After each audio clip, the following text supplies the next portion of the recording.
retour sur la scène du Sustainable Leaders Forum avec Bertrand Blancpain qui nous a rejoint sur scène, qui nous fait cet honneur. Alors Bertrand Blancpain, président du directoire d'Arkea Banque, entreprise et institutionnelle, bienvenue.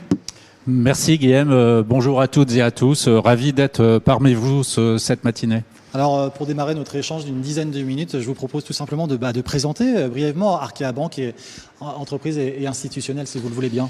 Oui, alors Arkea Banque, entreprise institutionnelle, est une filiale de Crédit Mutuel Arkea. Nous sommes une banque à taille humaine, nous sommes à peu près 500 collaborateurs, avec une implantation sur l'ensemble de la métropole française, 21 implantations en France.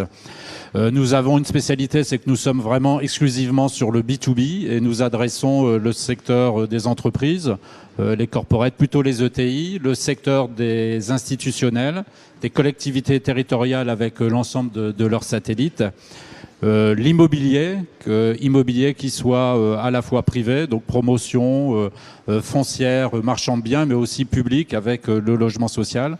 Et puis nous avons aussi une dernière activité, c'est les projets d'infrastructure et nous accompagnons de très nombreux projets en France depuis de très nombreuses années. Et un maillage très important aussi, on le sait, en France, sur tout le territoire, qui a dû aussi motiver forcément votre implication dans la transition énergétique jusqu'à financer du biogaz vert, c'est bien ça? Oui, tout à fait. Alors pourquoi est-ce que Arkea Banque, je vais être un peu provocateur, mais se met au vert? Alors c'est l'ADN d'Arkea, simplement un petit peu d'histoire. Nous avons été créés au début du XXe siècle en Bretagne, à Landerneau, donc une ville qui sonne dans l'oreille de chacune et chacun d'entre vous. En fait, c'est un prêtre qui a mis en place une caisse solidaire parce qu'il y avait des difficultés, il y avait de la famine, et donc cet ADN de solidarité, mais aussi d'accompagner des projets territoriaux, est vraiment chevillé au corps au niveau de l'ensemble du groupe. Alors nous avons deux fédérations en Bretagne et dans le sud-ouest. On le sait, ce sont les deux plus grandes, régions agricoles françaises. Et donc, historiquement, nous accompagnons les agriculteurs dans leurs projets, mais aussi tout ce qui est en aval de l'agriculture avec les industries agroalimentaires. Et donc, en fait, on est vert depuis très très longtemps. Donc, on ne fait que perpétuer une tradition et une compétence qui est reconnue sur le marché.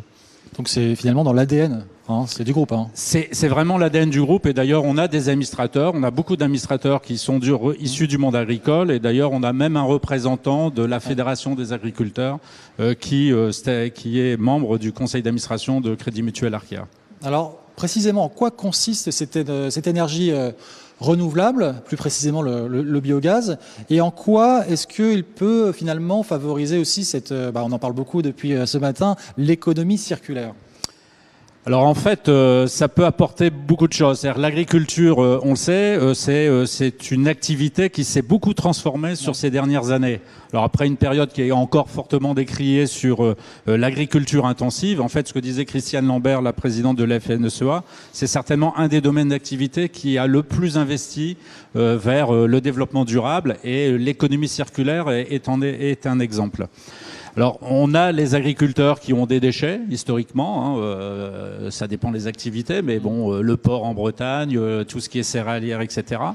Et en fait, il est apparu intéressant pour un certain nombre d'agriculteurs de transformer les déchets qu'ils produisaient. Et on rentre vraiment dans un projet d'économie circulaire au travers des usines de méthanisation, puisqu'il se fait en 3 phases. L'agriculteur apporte ses déchets auprès d'une usine de méthanisation. L'usine de méthanisation va transformer ces déchets et les transformer en 2 matières. Un digestat qui va être un biofertilisant qui peut être réutilisé soit par des industriels ou par le monde de l'agriculture, mais aussi transformé en gaz.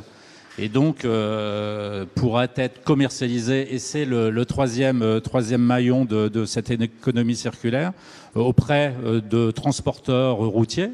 D'ailleurs, on a une convention avec la Fédération nationale des transporteurs routiers pour financer justement tout ce qui est station de gaz, de biogaz. Et puis aussi vis-à-vis de Engie, on va dire les opérateurs nationaux. Donc ça permet d'être vertueux, Ça permet à l'agriculteur d'avoir des sources de revenus complémentaires, mais ça permet aussi de créer des emplois sur un territoire en partant des déchets pour arriver vers quelque chose de plus vertueux. Et puis on peut le dire, on contribue aussi à l'indépendance énergétique de la France, et ce qui n'est pas une mince affaire actuellement. Donc vraiment, avec les parties prenantes, la possibilité d'être en mode projet pour le service de la transition durable auquel vous êtes fortement associé, un véritable acteur, hein, c'est ça? Oui, on est véritable acteur. Alors c'est vrai qu'on a financé beaucoup de stations de méthanisation. Je pourrais en citer deux récents. Alors des petits projets sur un de nos territoires qui est le sud-ouest, du côté de Caufonland, donc dans les Charentes, un regroupement d'une dizaine d'agriculteurs ont créé leur usine de méthanisation. Nous avons participé au montage de l'opération et financé 50% de ce projet. Donc ça, on va dire, c'est un petit projet, 385 kilowatts de production. Donc c'est intéressant pour ces agriculteurs. C'est du super local. C'est du local et c'est un regroupement, on va dire, d'intérêt collectif, entre guillemets, d'agriculteurs pour essayer d'être plus vertueux, mais aussi d'avoir une économie, peut-être lorsqu'ils réutilisent eux-mêmes ce gaz. Et puis on finance des plateformes d'usines au travers. On a accompagné deux partenaires qui sont des fonds en infrastructure, que sont Meridiam et Evergaz, qui ont créé une plateforme sur, on va dire, toute la façade ouest de la France et dans le Grand Est, de 9 usines de méthanisation.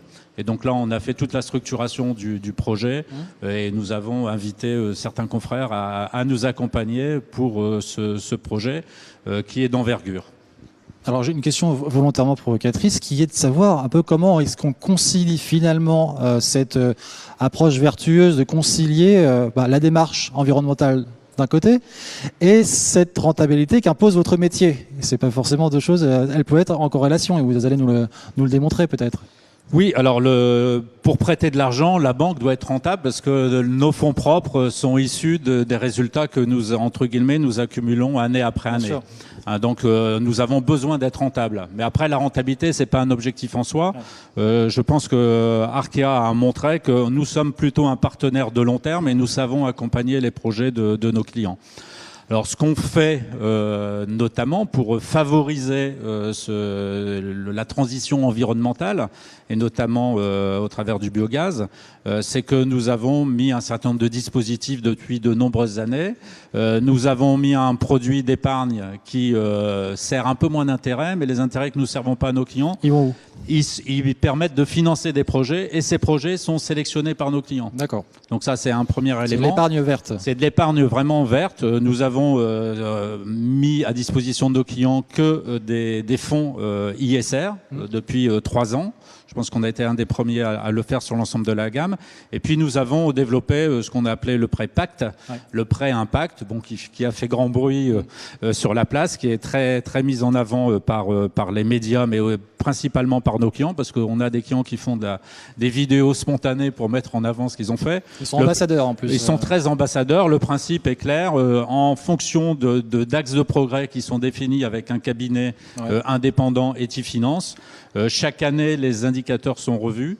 Et donc, si les indicateurs sont tenus, ça peut aller jusqu'à une économie de 20% des intérêts sur un projet financé par Arkea. D'accord. Un impact très clair, vous le disiez du coup. Alors, un impact très clair, donc intéressant peut-être parce qu'il y a un prêt qui coûte un peu moins cher pour le client, mais en contrepartie, il s'engage à améliorer son impact. Et donc, ça nous tient vraiment à cœur au niveau d'Arkea Banque, entreprise institutionnelle. Alors, on va conclure notre échange avec un petit mot. Voilà, vous êtes au contact au quotidien des dirigeants, vous êtes au contact effectivement de l'institutionnel, des élus locaux et président d'une banque à taille intermédiaire, on peut le dire. Comment est-ce que vous voyez l'avenir ? Alors avec beaucoup de confiance et avec beaucoup d'agilité aussi. Je pense que c'est une caractéristique aussi de notre groupe. Nous sommes vraiment un acteur d'un monde qui se conçoit sur le long terme. Et je pense que ça, c'est vraiment notre ADN. On est là pour être sur un partenariat de long terme. Et puis notre volonté, c'est de continuer à accompagner la transition environnementale, mais aussi et sociétale, mais aussi tout ce qui est lié à la crise qu'on vient de vivre, et donc accompagner nos clients dans cette période un petit peu compliquée. Donc Arkea, on essaye d'être agile, je l'ai dit, donc répondre aux projets de nos clients qui parfois ne rentrent pas forcément dans les cases, et je crois que c'est une de nos spécificités.